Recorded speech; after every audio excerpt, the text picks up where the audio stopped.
Nagkalintura, manggug kamay, no? Yung namay. Wala na, guys. Sayang si Maymay. Pero maliit na to talaga siya, guys. Paglabas niya, pinadede ko sa bottle. Pero naulanan kasi to kahapon. Kaya ganyan. Oh, nagdala pa talaga ako ng milk. Ito yung milk ng nanay niya. Ngayon ng umaga. Kaso, hindi niya naubos kasi nga, na-feel ko talaga na may problem na. Ngayon, sinusubukan ng nanay na anuhin siya. Gisingin. Hindi na. Ayun, anak. Wala na yan. Nanay niya, nakaihi na ganit siya, Nakaihi na siya, mami. Wala na talaga, mami. Kawawa, mami. Yung nanay niya, wala. Mamaya nito, panigurado, mag-iiyak-iyak to.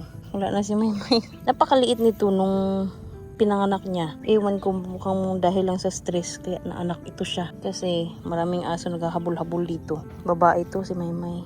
Ay, kawawa si Maymay. Ay, yung nanay, syempre, kawawa din. Na, hindi na yung magising. Ayun. Wala na, patay na yan. Kinuha ko siya sana dun kanina para padidiin. Wala na. Nag-ano na talaga siya, guys. Nag-bye-bye na. Yung mama niya, kawawa. Mami, wala na po kay anak, mami.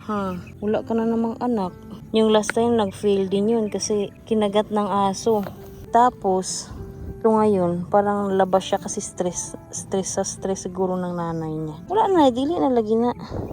Maliit siya. Napadede ko pa to mga 3 araw siguro yun. Di rin kinaya, guys. Yung pikit na Maymay. Na Maymay yan. Maymay. Pikit na Maymay, ha.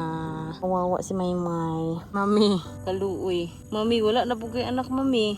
Wala ka na namang anak, mami. Kawawa si mami. Patay na naman to. Yung last time, patay din yun. Ngayon na naman. Matay gid, no? Luya gid siya. Tara, dato na to ni ilubong, mami. Tara, mami. Wala na lagi na. Tara na. Himo ta dito og kuan, lubnganan para niya. Wala na. Dali. Kami. Dali ta magkaluto. Okay.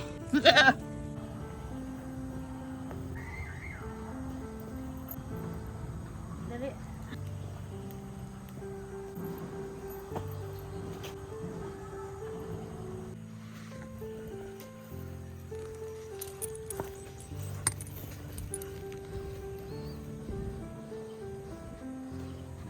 My sweet little ping ay, ang tawag nito?